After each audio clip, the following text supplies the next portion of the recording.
오늘 오전에 주택 공급 방안이 나왔어요. 네, 공급 대책이 발표가 됐는데 일단 핵심 골자는 이게 공공 재건축 제도를 도입한다라는 것과 신규 부지를 발굴한다라는 겁니다. 그래서 이 수도권에 총 13만 2천 가구의 주택을 추가 공급하겠다라는 건데요. 일단 이 공공 재건축 제도라고 하면 이 한국토지주택공사, 그러니까 LH죠. 이 LH 등 이 공공기관의 참여를 전제로 이 재건축 단지가 주택 등을 기부 체납하면 그 용적률을 올려준다라는 네. 겁니다. 그러니까 층수를 한 50층까지 높이 지을 수 있게 해주되 그 이상의 이제 그 이득에 대해서는 이 주택을 이제 기부 체납하는 방식으로 다시 받아서 이 주택을 이제 공공 분양을 한다라는 네. 것이죠. 그래서 이 기존의 서울 주택 층수 제한이 35층이었는데 이제 앞으로 이 50층짜리 아파트도 나올 수 있을 것으로 보입니다. 또한 이 뉴타운 해제 지역에 대해서도 이 공공 재개발 사업을 적극적으로 추진을 해서 이를 통해서 2만 가구 이상을 공급한다라는 목표도 있고요. 그리고 이제 신규 부지 관련해서는 이 군 골프장인 이 서울 노원구의 태릉 골프장을 비롯해서 서초구의 서울지방조달청, 이 강남구 한국토지주택공사 서울지역본부 등 이 공공 유휴 부지를 공공 택지로 개발할 예정이고 이를 통해서 3만 3천 가구를 공급을 할 예정입니다. 네. 그리고 이 서울 용산 정비창에 한 8천 가구 규모를 공급을 하기로 했는데 1만 가구로 확대를 하고요. 이런 식으로 기존의 조성 계획을 발표한 이 공공택지 용적률을 높여서 2만 4천 가구를 추가로 공급하기로 했고 또 3기 신도시 사정 청약 물량도 3만 가구에서 6만 가구로 2배 정도 늘리기로 했습니다. 예. 뭐 국토교통부 장관 같아요. 네. 갑자기요 이게? 그런데 수도권에서 한꺼번에 또 이 공공 택지 같은 곳에는 상당히 또 서울의 요지예요. 수도권의 예. 요지가 많이 포함되어 있기 때문에 2028년까지 13만 호 또 그 이상 예상이 되고 있기 때문에 상당한 또 공급량 자체는 상당한 양이라고 봐야 되겠죠. 그렇죠. 50층짜리 아파트 지금 현재는 35층까지 돼 있다고요. 네, 최대 높이가 35층까지 돼 있습니다. 50층 아파트에 만약에 거주하면은 어떨까요? 이거 발바닥이 간질간질하지 않을까 싶어요. 제가 옛날에 그 홍콩에 그 네. TV에서 그런 방송을 하던데 홍콩에 그 언덕에 또 높게 고층 그렇죠. 아파트 많잖아요. 네. 거기 카메라가 올라가서 이 홍콩 앞바닥을 이렇게 보여주는데 아. 그것만 있는데도 아찔아찔하던데. 네. 그렇죠. 그렇죠. 50층이면은 거의 산 중턱 정도 되지 않나요? 그러니까 말이에요. 그렇죠. 이 내려가서 이 주차장까지 가는데도 시간이 그거는 뭐 걸리지 않으니까. 엘리베이터가 타고 갈 테니까. 네네. 예. 정상훈 기자하고 뚱커벨은 이게 50층이 집이면 네. 살 쭉 빠질 것 같은데. 네. 엘리베이터가 자주 고장 나야겠네요. 그러니까 걸어서 됐어요. 올라갔다 내려. 자, 그만하시고. 네. 그 어제 그 법사위에서 이 부동산 대책 관련 법안들이 통과가 됐죠. 네, 오늘 이제 법 본회의를 통과할지 여부가 이제 기추가 주목이 되고 있는데요. 어제 법사위에서 부동산 대책 관련 법안들인데 임대차 3법 중에서 이미 통과된 이 상한제, 전월세 상한제와 전월세 계약갱신 청구 제도는 통과됐고요. 이제 오늘 대기를 하고 있는 것이 이 전월세 신고제. 그렇죠. 네, 내년 6월부터 이제 시행이 되는 전월세 신고제가 이 본회의 통과를 앞두고 있고요. 그다음에 종합부동산세 6%로 강화되는 또 양도소득세. 그러니까 단기 매매하는 경우에 다주택자가 1년 내에 매입한 집을 팔아서 차익을 하는 경우에 이렇게 이 고액의 양도소득세가 부과되는 네. 또 법안도 통과되고 또 이런 각종 부동산 관련 법안이 이 본회의 통과 예정. 오늘 대기하고 이제 있습니다. 본회의가 열려서 통과될 거라는 거죠. 그렇습니다. 예상을 하고 있습니다. 예. 요즘 뭐 전세 아니면 월세 얘기 많이 나오는데 인생 뭐 있니 참 이 노래가 시대를 앞서간 노래가 아닐까. 명곡이잖아요. 그렇죠. 예. 근데 과거 미래통합당에서도요 월세 전환은 추세다. 아까 허리케인 데스크에서도 말씀을 드렸는데 네. 이런 얘기를 한 적이 있더라고요. 네, 뭐 사실 이 전세 제도가 무너지기 시작한 것이 이제 저금리 시대가 열리면서부터다. 뭐 이런 전문가들의 분석이 있는데 최근 뭐 거의 제로금리이다 보니까 이 전세금을 받아서 그 은행에 넣어도 이제 이자가 별로 나오지 않는 좀 그런 상황이다 보니까 이제 전세가 좀 줄어들고 있다. 뭐 그런 추세다라는 겁니다. 근데 다만 이제 서울의 경우에는 뭐 역으로 전세가 많아졌는데 이게 이제 갭 투자와 관련된 뭐 그런 부분이라는 얘기가 있고 또 갭 투자라는 것이 집값 상승을 전제로 하고 있기 때문에 결국 이제 부동산 가격이 높아지는 그런 좀 악순환이 있다. 좀 이런 지적이 나오고 있는데요. 근데 어쨌든 뭐 이런 추세가 좀 하루 이틀 문제가 아니기 때문에 이 박근혜 정부에서도 관련된 얘기가 많이 나왔었다. 뭐 이런 얘기가 나오고 있습니다. 그러니까 이 박근혜 전 대통령도 이 앞으로 전세는 하나의 추억이 될 것이다. 이런 얘기를 했다라고 하고요. 이 최경환 당시 경제부총리도 이 전세 월세 전환은 거스를 수 없는 시대의 흐름이다. 이렇게 말을 한 것으로 지금 또 다시 알려지고 있는데 네. 이 때문에 민주당에서는 이 본인들이 집권할 때는 이렇게 얘기하더니 뭐 이제 와서 월세 전환이 이어지면 뭐 큰일이 날 것처럼 얘기한다. 뭐 이렇게 비판을 하고 있고요. 뭐 물론 이번 대책으로 뭐 전세가 종식되는 막 월세로만 전환되는 뭐 그런 현상도 나오지 않을 것이다. 이렇게 좀 주장을 하고 있습니다. 진짜 전세 제도가 대한민국에만 있는지는 모르겠는데 사실 미국, 일본과 비교를 하더라도 미국은 전세 제도가 없거든요. 네. 렌트라 그래서 그건 매월 우리나라 월세처럼 내는 것이고 일본의 경우에도 야친이라고 해서 매달 우리나라로 치면 월세처럼 내는 건데 전세처럼 일정 상당액의 이 임차를 할 수 있는 비용을 지불하고 뭐 2년 또는 경우에 따라 계약이 갱신되면 4년 이렇게 머무르는 제도는 없는 것 같아요. 일본은 무슨 제도라고요? 야친. 한자로 야친, 이게 밤야자 일본 쓰는 발음으로 이제 야친. 아, 일본 발음으로. 그래서 매달 내지 우리처럼 이렇게 전세 제도가 없었는데 전세 제도는 우리만의 좀 독특한 제도가 아니었었나라는 생각도 들기도 하고요. 공인중개사 시험 공부하세요 요새? 준비해야죠. 준비해야 합니까?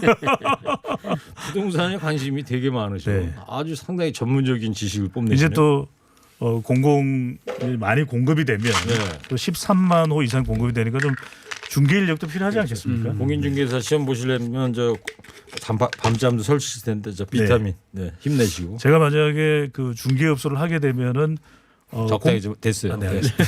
자, 그리고 정의당이나 시민단체들은 오히려 임대차 3법이 임차인 보호하는데 부족하다 이런 입장을 나타내고 있습니다. 정의당도 그렇고 이제 시민단체는 이제 경실련이 경제정의실천연합이 대표적인데 이 임대차 3법이 되면은 전월세 상한제가 있지 않습니까? 네. 그러니까 전세값 상승은 잡힐 것이다 이렇게 이야기를 하고 있는데 이제 걱정하고 있는 부분이 이런 것이죠. 이 월세로 또 지나치게 전환이 되는 거 아니냐 이럴 경우에는 상당히 전세 수요를 원하는 국민들에게는 상당히 좀 또 어려움이 있을 것이다라고 하는 것이고 전세 매물이 이제 감소되는 거죠. 네. 그래서 당장은 이제 임대차 3법의 이 위력이 발휘가 되면 전세값 상승은 멈출 수 있을 텐데 2년 뒤 또는 4년 뒤에 한꺼번에 이제 오를 이런 우려가 있지 않느냐. 그래서 좀 더 세밀한 좀 보완책이 있어야 되는 것 아니냐라는 이야기를 하고 있습니다. 네.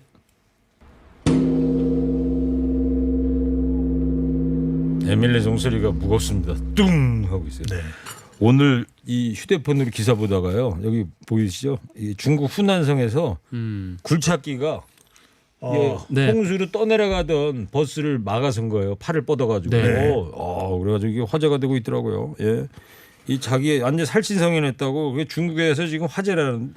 이 지금 중국 대륙에는 2달 넘게 그 중원에 비가 오잖아요. 그렇죠. 지금. 네. 맞습니다. 그래서 이재민 수가 우리나라 그 인구 수보다 그러니까 많다고 말이에요. 하는데 네. 이재민이 5천만 명 이상이고 지금 중국도 그렇고 일본도 물난리가 상당히 심했었고요. 그랬죠. 우리도 사실 이게 도로인지 아니면은 강인지 구분이 안 가는 지역도 있을 정도인데 특히 이제 충북 강원도도 상당히 비 피해가 있었는데 이게 다 지구 온난화 때문이라 그래요. 네, 네. 맞습니다. 어제도 이 시간에 기상통보관분하고 이제 인터뷰를 했었는데 이상 기후가 이런 네. 장마 최고 기록을 갈아치우고 있고 피해를 많이 준다 이런 말씀하시더라고요. 네. 자, 두 번째 얘기로 어제 있었던 윤석열 검찰총장 발언인데 이 아주 이야기들이 많이 나오고 있습니다. 기사가. 네, 어제 이 초임 검사 임명식이 있었는데 그 이 자리에서 윤석열 검찰총장이 이 부정부패와 권력형 비리를 외면하지 않고 당당히 맞서야 한다 이렇게 주장을 했습니다. 그러면서 이 대의제와 다수결의 원리에 따라서 법이 제정되지만 일단 제정된 법은 누구에게나 공평하게 적용되고 또 집행돼야 한다라고 얘기를 했고요.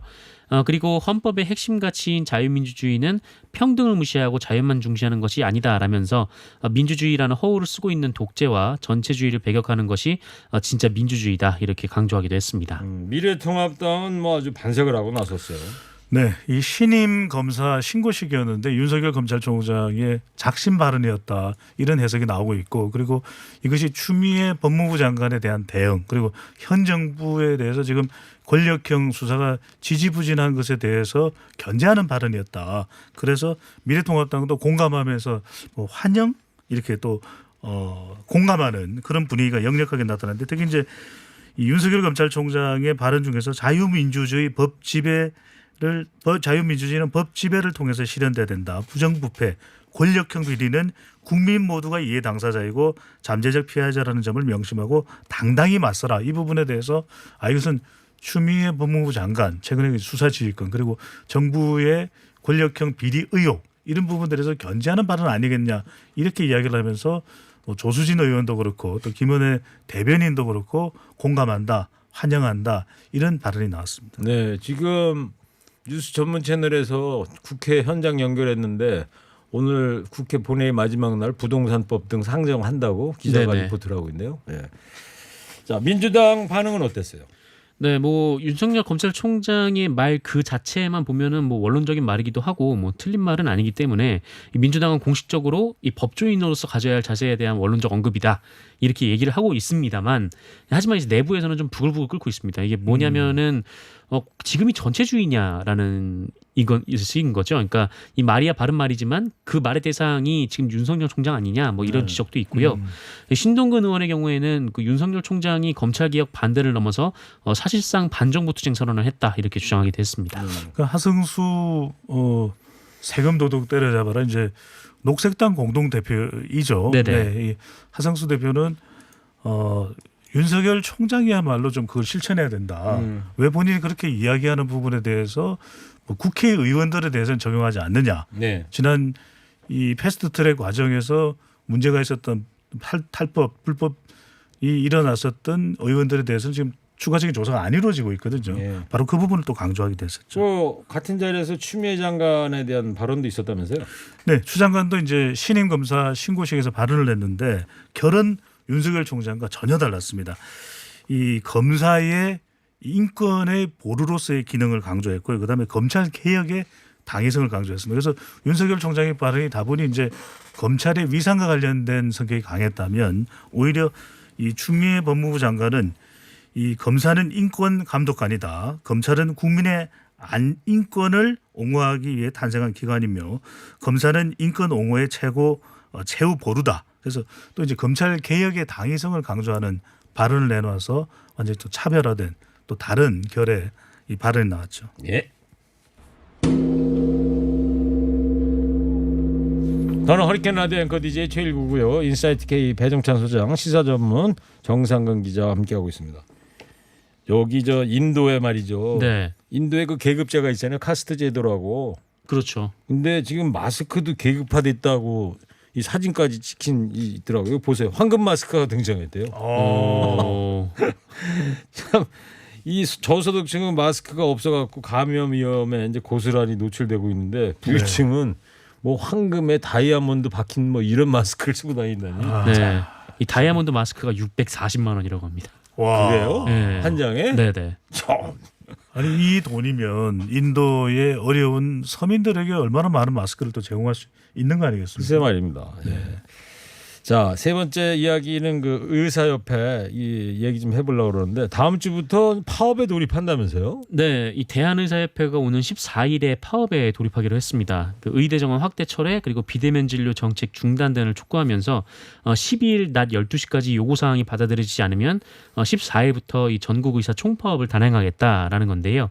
예, 앞서 의협원에서는 이제 대의원회를 열고 이 서면 결의 형식을 통해서 총파업 단행을 결의했는데 이 대의원 230명 중 207명이 참여해서 164명이 찬성을 했다라고 합니다. 네, 지금 다주택자 양도세 중과하는 소득세법 지금 국회 본회의 통과했다고 자막 통과됐네요. 예. 네. 네네. 자, 그리고 의과대학 증원이 뭐가 문제가 된다는 겁니까?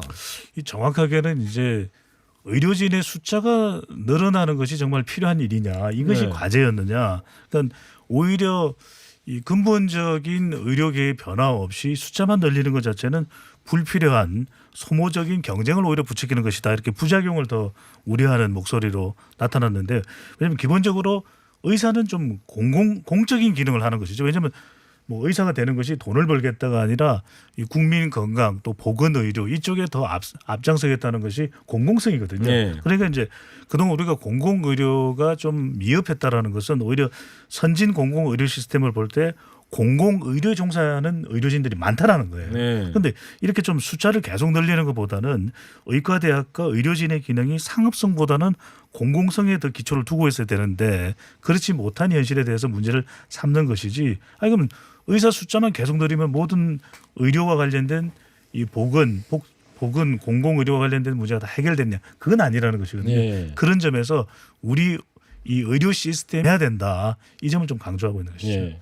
그 정상 의자님, 네. 일부 병원의 응급실, 중환자실 여기 전공의까지 파업에 돌입한다고 그러던데요. 네, 그 의사협회는 14일 날 파업에 돌입하는데 그 의협보다 사실 걱정되는 것이 대한전공의협회 파업입니다. 이 대한전공의협회는 7일 그러니까 사흘 뒤에 파업을 하는 걸로 예정이 돼 있는데 네. 이 전공의협회가 이 대학병원 등 상급 종합병원에서 이 전문의 자격을 위해서 수련하는 이 전공의들의 협의체이거든요. 그래서 이들이 이제 대학병원에서 교수 수술 그리고 진료를 보조하고 또 입원 환자의 상태를 살피는 등 업무를 맡고 있어서 실제 파업이 이루어질 경우 이 진료 자리에 불가피할 것으로 예상이 되고 있고요. 네. 특히 응급실, 중환자실, 수술실, 분만실, 투석실 같은 이 필수 유지가 필요한 진료과의 전공의들도 업무를 중단한다라는 방침이어서 이제 병원에서는 좀 만일의 사태에 좀 대비해야 되는 부담이 좀 커지고 있는 또 그런 상황입니다. 근데 다만 이 파업이 하루만 진행이 되기 때문에 진료 공백이 그렇게 크지 않을 것이다. 뭐 이런 전망도 나오고 있습니다. 당국 입장은 뭐예요? 그러니까 충분히 좀 소통이 되지를 못한 것 같아요. 그동안 이제 우리가 코로나19 국면을 또 겪으면서 이게 공공의료진이 좀 부족한 거 아니냐. 그리고 또 한 지역에서는 공공의료를 담당하고 있는 병원이 없어지면서 여러 가지 또 어려움을 겪기도 했거든요. 그러다 보니까 이제 공공의과대학을 만들게 되면 훨씬 더 좀 상황이 개선될 것 아니냐 이렇게 판단했는데 네. 오히려 의료계에서는 그것 자체가 숫자만 늘리는 경우에 가뜩이나 요즘에 이 동네 병원들이 여러 가지 운영에 어려움이 있는데 그런 경쟁을 부추기게 되면 더 어렵게 된다. 이런 상황이었던 것이거든요. 좀 더 이제 사실 소통이 필요했는데 이 부분이 좀 부족했던 것을 보는데 일단 당국에서는 이렇게 입장을 밝혀놨었습니다. 좀 사태 파악에 나서겠다. 그리고 이 파업을 예고하고 있는 의료계에서는 의료계의 이익을 위해서가 아니라 지금 상황이 어떠냐. 국민 건강과 공중보건을 담보로 하는 집단행동은 되지 않는다. 이렇게 예. 첨예하고 나섰는데 일단 정부의 최우선 시도는 대화에 나서겠다는 것입니다. 그래서 예. 일단 지금 그 파업을 예고는 하고 있는데 서로 간에 협의가 잘 될 경우에는 좀 이것이 이 파업으로까지는 이어지지 않을 가능성도 있는 것으로 보였는데 충분한 대화가 사실 필요합니다. 그렇죠. 예. 예, 잘 들었습니다.